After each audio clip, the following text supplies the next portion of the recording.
నయా sensational hero Pradeep Ranganathan అరుదైన record సాధించాడు. హీరో మెటీరియల్ కాదు అన్న అవమానాలు అధిగమించి ఇప్పుడు ఏ యంగ్ హీరో సాధించని హ్యాట్రిక్ 100 crore హీరో అయ్యాడు.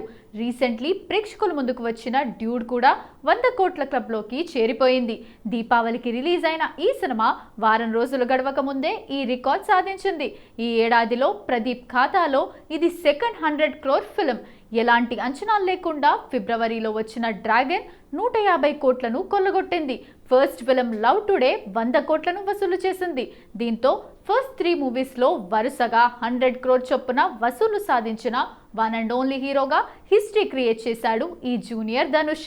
షార్ట్ ఫిల్మ్స్ నుండి డైరెక్టర్ అయిన ప్రదీప్ కోమాలితో తానేంటో ప్రూవ్ చేసుకున్నాడు. దర్శకుడి నుండి హీరోగా యూటర్న్ తీసుకొని సక్సెస్ అయ్యాడు.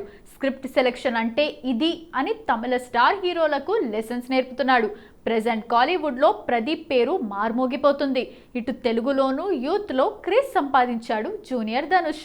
ఈ విషయాల వెనుక తన కష్టంతో పాటు ఓ సెంటిమెంట్ కూడా కలిసొచ్చినట్లు కనిపిస్తోంది. అదే ఇంగ్లీష్ టైటిల్స్. ఇప్పటి వరకు అతడు హీరోగా చేసిన సినిమాలన్నీ ఇంగ్లీష్ టైటిల్స్తో వచ్చినవే. Pradeep Ranganathan next film love insurance company కూడా ఇంగ్లీష్ టైటిలే. దీపావళికి రిలీజ్ కావాల్సిన ఈ మూవీ పోస్ట్పోన్ అయింది. దీనికి విఘ్నేష్ శివన్ దర్శకుడు. ఎప్పుడో స్టార్ట్ అయిన ఈ మూవీకి డిసెంబర్ 18న థియేటర్లలో సందడి చేయబోతోంది. మరి ఈ సినిమాతో 100 కోట్ల వసూళ్లు రాబడుతాడేమో చూడాలి.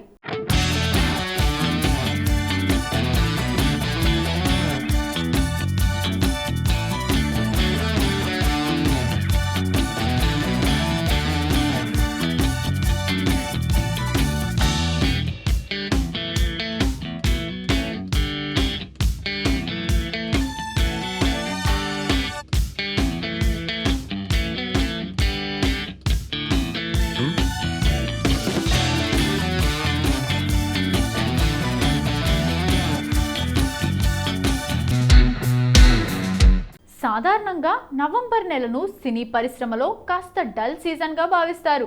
అయితే డిసెంబర్ మరియు సంక్రాంతి 2026 డేస్లో భారీ సినిమాలు విడుదలకు సిద్ధంగా ఉండటంతో కొన్ని డీసెంట్ బజ్ ఉన్న సినిమాలు తమ అదృష్టాన్ని ఈ నవంబర్లో పరీక్షించుకోవడానికి సిద్ధమవుతున్నాయి. రవితేజ నటించిన మాస్ జాతర అక్టోబర్ 31నే విడుదలవుతున్నప్పటికీ దాని ప్రభావం నవంబర్ నెల పొడవునా ఉంటుంది. దీంతో పాటుగా అనేక హిందీ సహా ఇంగ్లీష్ చిత్రాలు కూడా ఈ నెలలో విడుదల కానున్నాయి. నవంబర్లో విడుదల కానున్న కొన్ని డీసెంట్ బజ్ ఉన్న చిత్రాల్లో Ram, Andhra king Taluka, Dulquer Salmaan Kaantha, Rashmika the girlfriend, Sudheer Babu Jatadhara వంటివి ఉన్నాయి.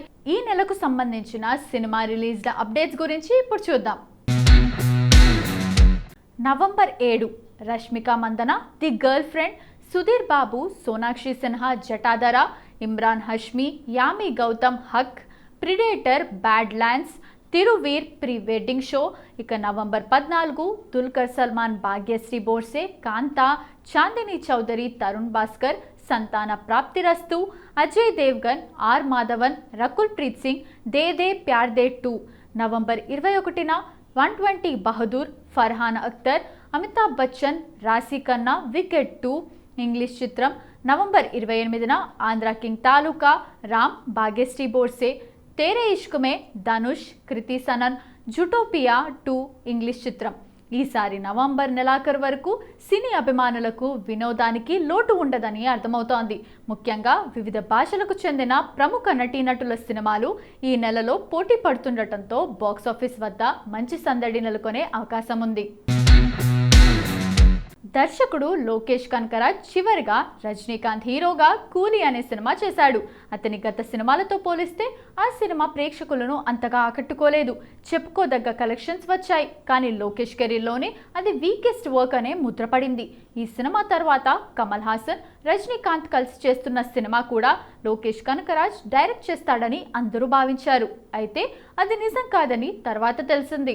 అయితే ఎట్టకేలకు మరోసారి రజనీకాంత్ అనే సినిమా చేసి హిట్ కొట్టాలని ఆయన ప్రయత్నం చేసినట్టు కూడా వార్తలు వచ్చాయి. ఇక అయితే ఆ వార్తలన్నీ కేవలం ప్రచారానికే పరిమితమయ్యాయి. తాజాగా అందుతున్న సమాచారం ప్రకారం లోకేష్ తన తర్వాతి సినిమాగా కార్తీ హీరోగా నటించిన ఖైదీ సినిమాకు సీక్వెల్గా ఖైదీ 2 చేయబోతున్నాడు. ఈ సినిమా లోకేష్ కనకరాజ్ సినిమా యూనివర్స్లో భాగంగా ఉండబోతోంది. ఈ రోజు నుంచి ఈ సినిమాకి సంబంధించిన ప్రీ ప్రొడక్షన్ పనులు మొదలైనట్లుగా అధికారిక సమాచారం. కార్తీ హీరోగా వచ్చిన ఖైదీ సినిమా అప్పట్లో పెద్ద బ్లాక్ బస్టర్ హిట్ అయ్యింది. దానికి సీక్వెల్గా ప్లాన్ చేస్తున్న ఖైదీ 2 ఎలా ఉండబోతుందా అని ఆసక్తి రేగుతోంది. పాన్ ఇండియా స్టార్ ప్రభాస్ హీరోగా వస్తున్న ది రాజాసాబ్ రిలీజ్కు రెడీ అవుతోంది.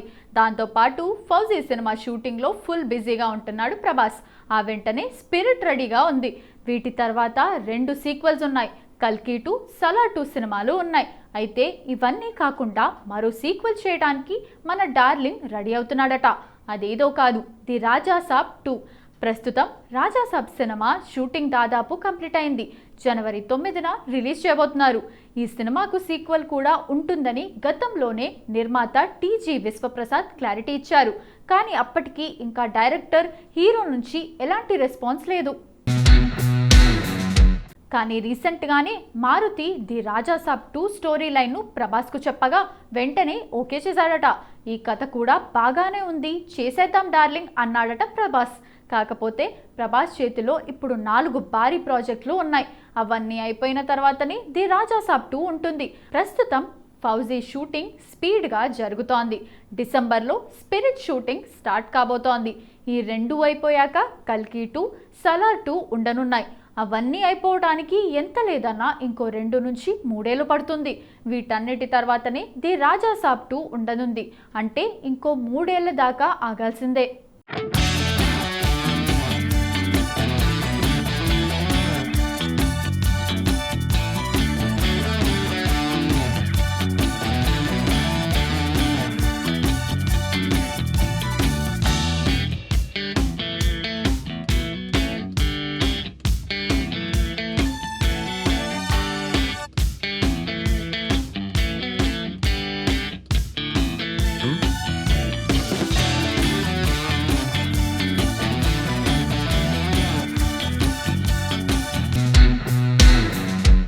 ఇప్పటి పరిస్థితుల్లో కూడా కొన్ని ప్రత్యేకమైన సినిమాలు భాషను మించిన ప్రతిభతో ప్రేక్షకులను ఆకట్టుకుంటున్నాయి. అలాంటి సినిమాల్లో ఒకటి యుగానికొక్కడు. దర్శకుడు సెల్వారాఘవన్ దర్శకత్వంలో కార్తీ కథానాయకుడిగా నటించిన ఈ మూవీ తమిళంలో ఆశించిన స్థాయిలో ఆకట్టుకోలేకపోయింది. కానీ తెలుగులో మాత్రం మంచి విజయం అందుకుంది. అయితే తాజాగా ఈ మూవీ రిలీజ్ సందర్భంగా వచ్చిన ప్రశంసల పట్ల కూడా రాఘవన్ స్పందించారు. ఇప్పుడు చప్పట్లు కొట్టి ఏం లాభం అని ఆయన వ్యాఖ్యానించారు. తాజాగా ఓ ఇంటర్వ్యూలో మాట్లాడుతూ ఈ సినిమా విడుదల సమయంలో వచ్చిన నెగిటివ్ రివ్యూలు నన్ను చాలా బాధపెట్టాయి. ఆ సమయంలో పెట్టిన డబ్బు, సమయం వృధా అయ్యిందని అనిపించింది. ఇప్పుడు ప్రేక్షకులు చూసి ఆనందిస్తున్న ఆ సమయంలో సంబరాలు జరగకపోవటం వల్ల సంతోషం పొందలేకపోతున్నాను అని చెప్పాడు. ఈ వ్యాఖ్యలు దర్శకుడి నిజమైన ఫీలింగ్ను ప్రతిబింబిస్తున్నాయి. ఇక ఈ మూవీకి సీక్వెల్ కూడా ఎప్పుడు వస్తుంది అని అడగ్గా యుగానికొక్కడు 2 ప్రకటన చేయకుండా ఉండాల్సింది. ఎందుకంటే కార్తీ లేకుండా అసలు సీక్వెల్ సాధ్యం కాదు. సినిమాకు భారీ బడ్జెట్ అవసరం. హీరో కనీసం 1 ఏడాది పాటు కాల్ షీట్ ఇస్తే కానీ సినిమా పూర్తి చేయటం సాధ్యం కాదు. ప్రెజెంట్ బడ్జెట్ ఏమాత్రం సమస్య కాదు. విఎఫ్ఎక్స్కు కూడా తక్కువే ఖర్చు అవుతుంది. అయితే ఏ యుగంలో ఇలాంటి ప్రాజెక్ట్ చేయటం అంత సులభం కాదు. కానీ దేనికైనా సమయం వస్తుంది. దీన్ని వదిలేస్తా అని మాత్రం చెప్పడం లేదు అని పేర్కొన్నారు. ప్రెజెంట్ ఈ మాటలు వైరల్ అవుతున్నాయి.